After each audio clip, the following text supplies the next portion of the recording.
দর্শক নিশ্চয়ই বুঝতে পেরেছে এবং দর্শক তো এই বিষয়গুলো কিন্তু আজকের ৩ বছরের ভিতরে অনেকগুলো বিষয় স্পষ্ট হয়েছে যে তারা যে আকাঙ্ক্ষা নিয়ে স্বপ্ন নিয়ে একটি সরকারকে সমর্থন জানিয়েছিল, তার মধ্যে আজকের নতুন প্রজন্মের ভাবনা চিন্তার ভিতরে এই দোয়েল ল্যাপটপ তাদেরকে নতুন মাত্রা যোগ করে দিবে। আমরা টেলিফোন নিয়ে নিই। হ্যালো, আসসালাম। আমি নাজমুল চৌধুরী সারণ বলছিলাম। আপনি নিশ্চয়ই দোয়েল ল্যাপটপের গবেষণা উন্নয়ন পরামর্শক, ঠিক বলেছি? আচ্ছা, আপনি তো অনুষ্ঠান দেখছেন। জি, দেখছি অনুষ্ঠান। আমি কোনো প্রশ্নই করব না আপনাকে, আপনি অনুষ্ঠানের ভিতরে প্রবেশ করুন। জি, আমি একটি প্রথমেই ধন্যবাদ দিতে চাই আমাদের মাননীয় প্রধানমন্ত্রীকে এবং ঢাকা টেলিযোগাযোগ মন্ত্রীকে জাতিকে একটি ডুয়েল ল্যাপটপ উপহার দেওয়ার জন্য। যে ডিজিটাল বাংলাদেশ করার স্বপ্ন প্রধানমন্ত্রী জাতিকে দেখিয়েছিলেন, তার আরেকটি ধাপ বাস্তবায়ন হলো গতকালকে। তা আমরা যেই দেশীয় প্রযুক্তিবিদরা এই প্রজেক্টে যারা কাজ করেছি, এটা আমাদের জন্য একটা বিরল পাওয়া যে আমরা এরকম একটি ন্যাশনাল প্রজেক্টে কাজ করতে পেরে। এবং ডুয়েল ল্যাপটপটি, আমি একটি কথাই বলবো যে ডুয়েল ল্যাপটপটি কোনো অংশে অন্যান্য যেসব ল্যাপটপ বাজারে পাওয়া যায় তার থেকে কোনো অংশেই মানের দিক থেকে এবং গুণগত দিক থেকে কোনোভাবেই কম নয়, বরং সুলভ হওয়ার কারণে এটি ডিজিটাল ডিভাইডটা দূর করতে অনেকটা সাহায্য করবে। এবং এর যেই বিশ্বের প্রথমবারের মতো মনির ভাই অনেক সহায়তা করেছেন আমাদেরকে, অনেক হেল্প এই ক্ষেত্রে পরামর্শ দিয়েও সহায়তা করেছেন যে আমরা যে বাংলা লিনাক্স অপারেটিং সিস্টেমটি ইউজ করছি, মানুষের যেই ভাষাগত যেই দূরত্বটা, ইংরেজির পড়তে এবং লিখতে বাংলাদেশের অনেক মানুষই অক্ষম, স্পেশালি গ্রামে গঞ্জের মানুষ।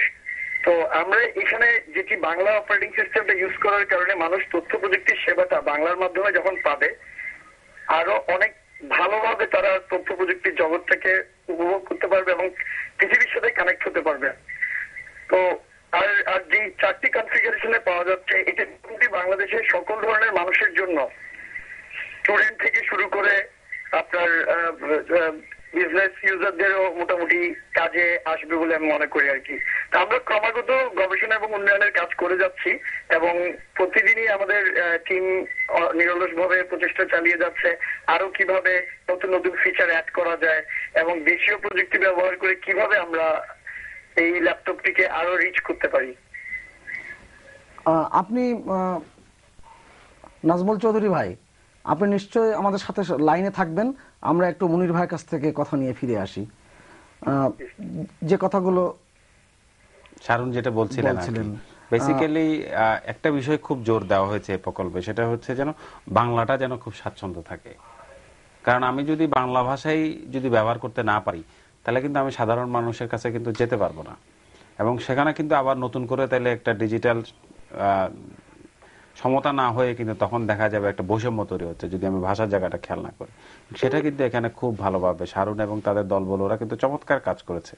বিশেষ করে একটা বড় চ্যালেঞ্জ ছিল যে সবচেয়ে কম দামি, যেটা শারুন আমি ঠিক বলছি কিনা, যে সবচেয়ে কম দামি যে 10,000 টাকার অ্যান্ড্রয়েড সিস্টেমের জন্য বাংলা সলিউশনটা বের করা কিন্তু খুব কঠিন কাজ ছিল আর কি। এবং সেটা তারা খুব সাফল্যের সঙ্গে, যে কারণে প্রধানমন্ত্রী বলেছে যে আমরাও যে পারি, আমরা যে পারি, আমাদের ছেলেরা যে, আমাদের নতুন প্রজন্ম, শারুনের মতো নতুন প্রজন্ম যারা, তারাই কিন্তু আসলে এই কাজগুলো করছেন এবং সেটাই কিন্তু আমাদের আশার বিষয়। এবং এই যে এখন শারুন ভাই আমাদের যে এই যে আমরা, নিশ্চয়ই আপনি আমার কথা শুনতে পাচ্ছেন?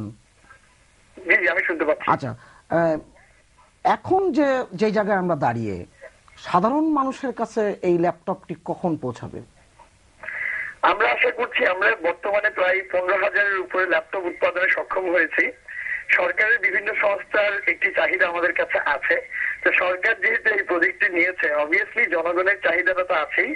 সরকারি সংস্থাগুলোকে তারা প্রথমে দিচ্ছে, এটি কিন্তু আরেকটি স্ট্র্যাটেজিক ব্যাপারও আছে। আমরা চাচ্ছি না এমন একটি পণ্য জনগণের হাতে প্রথমেই তুলে দিতে যেটি জনগণ যেন কোনো ধরনের টেস্টিং করা ছাড়া, আমরা চাচ্ছি সরকারি সংস্থাগুলো প্রথমে টেস্ট করুক, আমরা ফিডব্যাক রিপোর্টটি পাই, ওদের উপর ডিপেন্ড করে এর পরবর্তী যে প্রোডাকশন গুলো হচ্ছে ওগুলো আমরা জনগণের হাতে তুলে দিব।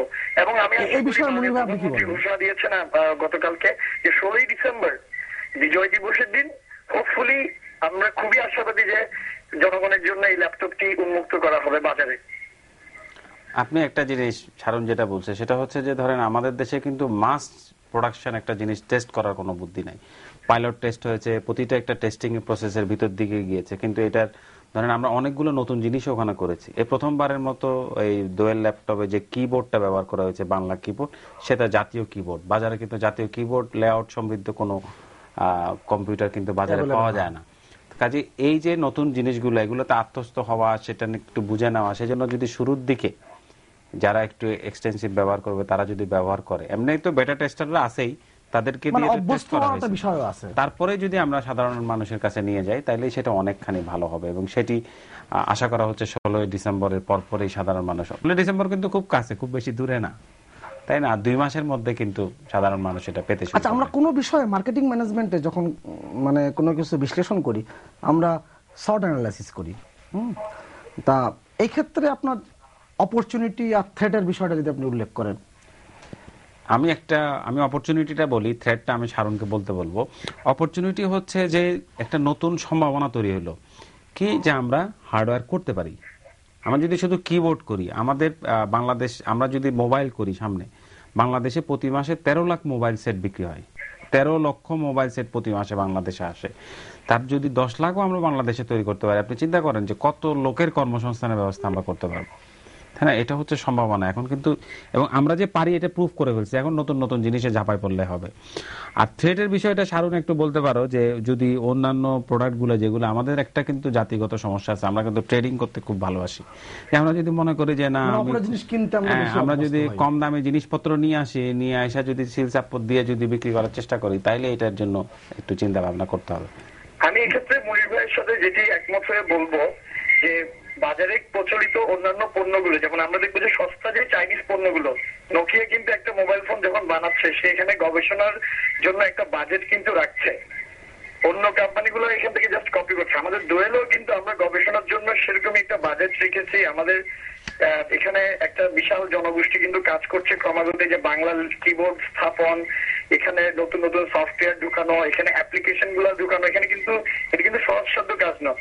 যেই ব্যাপারটি মনির ভাই বললো, থ্রেট অনলি ওটাকেই মনে করি সরকার যেন ওই জিনিসটা প্রোটেক্ট, যে সস্তা খুবই চায় না, কিন্তু আপনি চাইলে এখন 5,000 টাকায় ল্যাপটপ বানিয়ে দিতে পারবে, কিন্তু ব্যাপার হচ্ছে এটা গুণগত মানটা কতটুকু প্রোটেক্ট করা যায়।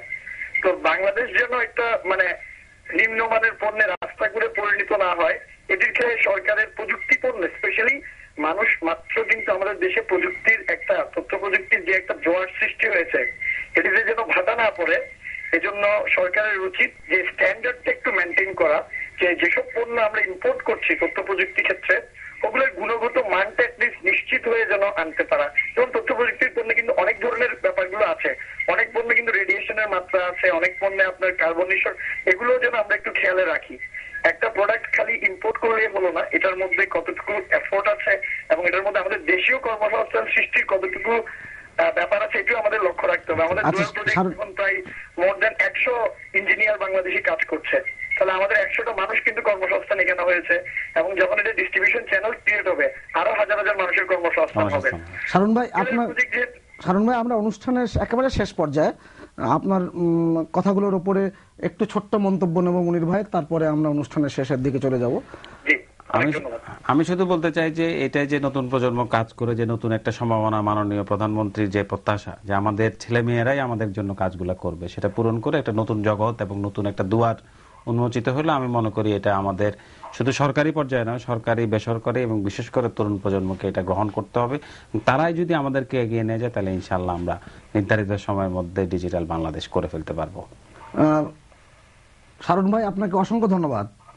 এবং মনির ভাই, আমরা এই অনুষ্ঠান শেষ করব। অনুষ্ঠানে শেষ করার আগে আপনাকে অসংখ্য ধন্যবাদ জানাচ্ছি এবং